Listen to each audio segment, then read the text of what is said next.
अभी मैं जो बताने जा रहा हूँ आपको, saving of copper in auto transformer. आप जानते हो कि ऑटो ट्रांसफार्मर में एक ही कॉइल होता है और जो ऑर्डिनरी ट्रांसफार्मर है उसमें दो कॉइल होता है, प्राइमरी कॉइल और सेकेंडरी कॉइल। और ऑटो ट्रांसफार्मर एक ही कॉइल है, वही कॉइल क्या करेगा, प्राइमरी का भी काम करेगा और सेकेंडरी का काम करेगा। मतलब वहाँ पे दो कॉइल है, यहाँ पे एक कॉइल है। इसका मतलब क्या हो गया, कॉपर का इसमें सेविंग होगा, है ना। अब कितना सेविंग होगा उसे हम फाइंड करते हैं। कॉपर का सेविंग का मतलब उसका वेट क्या हो गया, वेट का सेविंग हुआ। अब कितना वेट का सेविंग हुआ हमें वो फाइंड करना होगा। तो वेट क्या, एक फोर्स है जिसका वैल्यू क्या होता है, mg के बराबर। ओके, तो वेट इज इक्वल टू क्या होता है, m इंटू जी।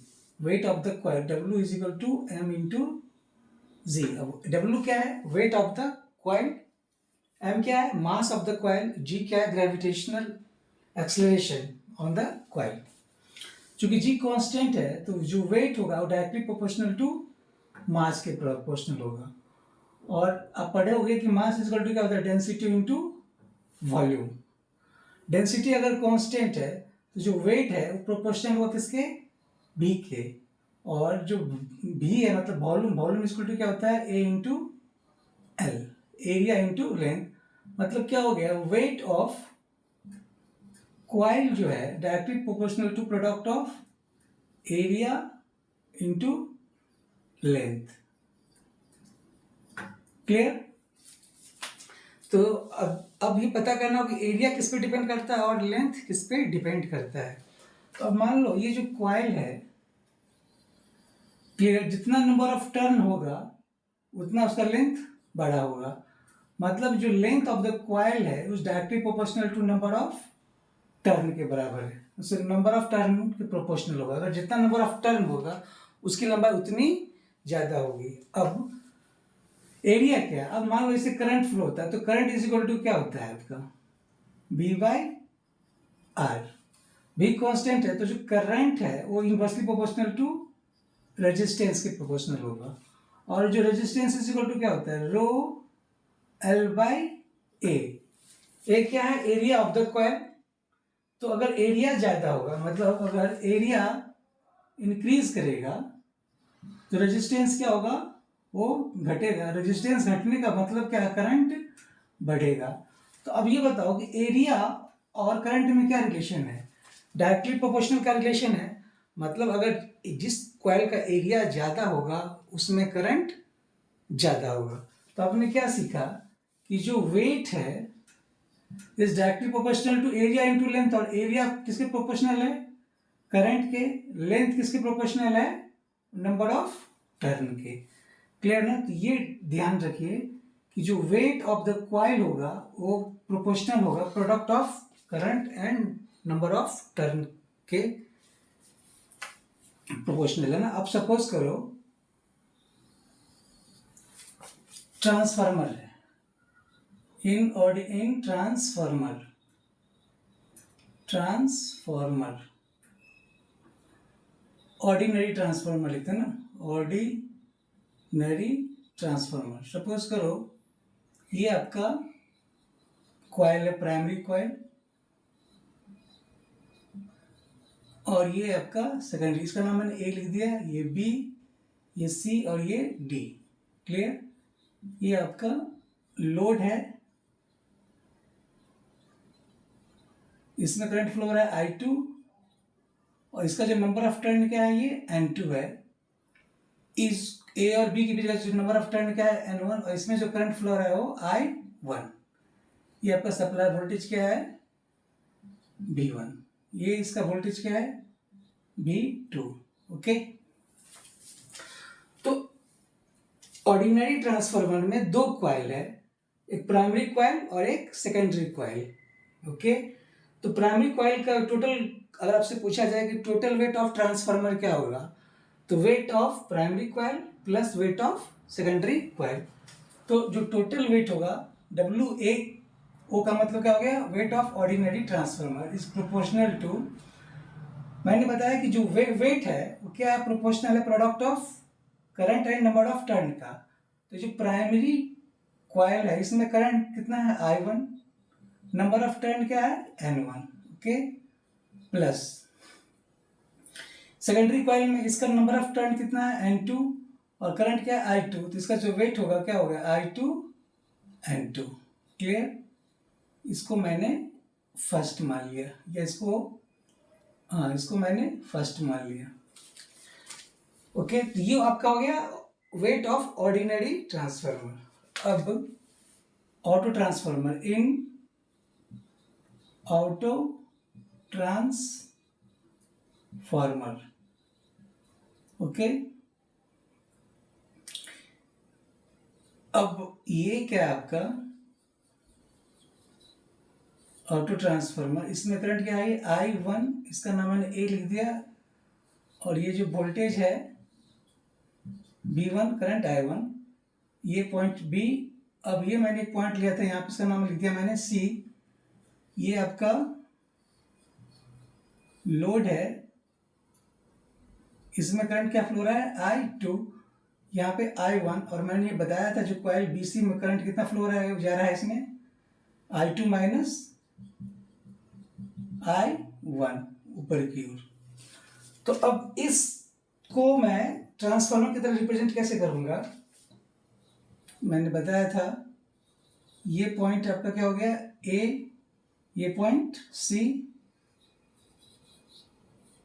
ये पॉइंट B, ओके। तो A और C, इस ये टोटल नंबर ऑफ टर्न क्या था यहाँ पे, यहाँ से लेकर यहाँ तक का नंबर ऑफ टर्न क्या है N1, ये जो नंबर ऑफ टर्न क्या है N2, और इसमें नंबर ऑफ टर्न क्या हो जाएगा N1 माइनस N2। तो जो AC है इसमें नंबर ऑफ टर्न कितना हो गया N1 माइनस N2, और AC में जो करंट फ्लो रहा हो क्या हो गया वो I1। और ये जो BC कॉइल, इसमें बताया था मैंने करंट जो जा रहा है इसका डायरेक्शन क्या था I2 माइनस I1, और वो क्या था B से C की ओर जा रहा था, और इसमें जो नंबर ऑफ टर्न क्या है ये N2। क्लियर? तो ऑटो ट्रांसफार्मर तो यही कॉइल, एक ही कॉइल है, उसी कॉइल को मैंने क्या किया प्राइमरी और सेकेंडरी बना दिया। तो इस केस में WA का मतलब क्या होता है weight of auto transformer is proportional to, तो ये जो प्राइमरी है इसका जो वेट होगा क्या हो गया प्रोपोर्शनल होगा इसके प्रोडक्ट ऑफ करंट और नंबर ऑफ टर्न के। तो इसमें जो नंबर ऑफ टर्न क्या है N1 माइनस N2, और करंट क्या है I1, okay, plus secondary coil क्या है इसमें B और C, तो इसका वेट क्या होगा I2 minus I1 into N2 के प्रोपोर्शनल, तो I2 minus I1 into N2। Clear? इसको मैंने सेकेंड मान लिया। तो अब बताओ कि WA by WO, ratio of weight of auto transformer by ordinary transformer, ये क्या हो जाएगा N1 minus N2 I1 plus I2 minus I1 N2 by ordinary transformer क्या होगा I1 N1 plus I2 N2।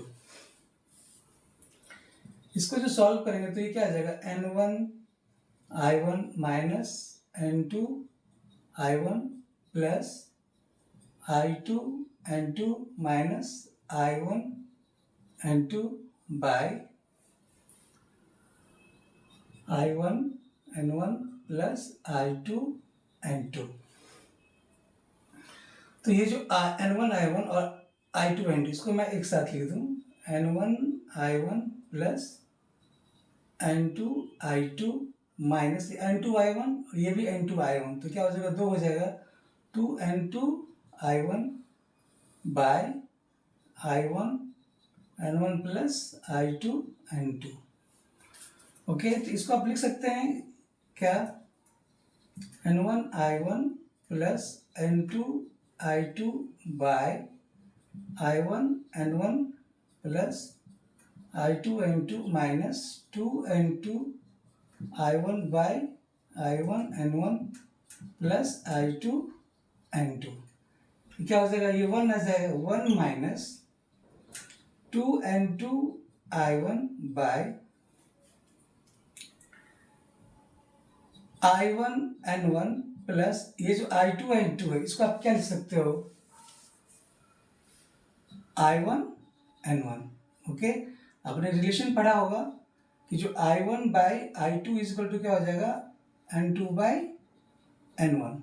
Okay, तो इस रिलेशन से I2N2 is equal to क्या होगा, I1N1।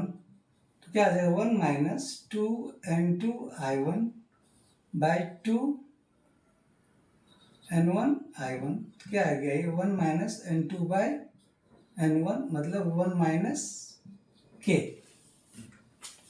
तो ये जो आ गया आपका WA बाई WO, तो इसे WA इज इक्वल टू क्या हो जाएगा, W0 1 into 1 minus K। Clear? इसको जो सॉल्व करेंगे आप तो ये क्या आ जाएगा, W0 माइनस KW0। तो किसका वेट ज्यादा है, ऑर्डिनरी ट्रांसफार्मर का।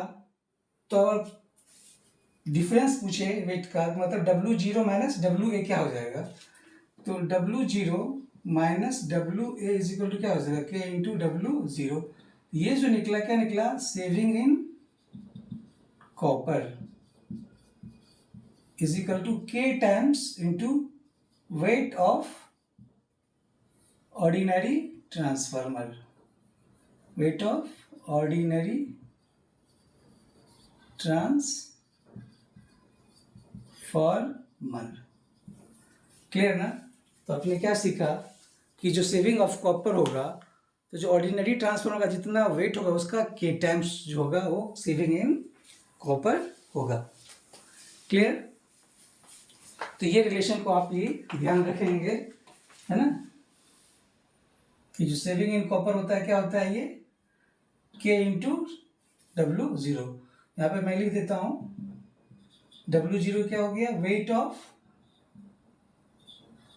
ऑर्डिनरी ट्रांसफार्मर, ऑर्डिनरी ट्रांसफार्मर, और WA क्या हो गया, वेट ऑफ ऑटो ट्रांसफार्मर,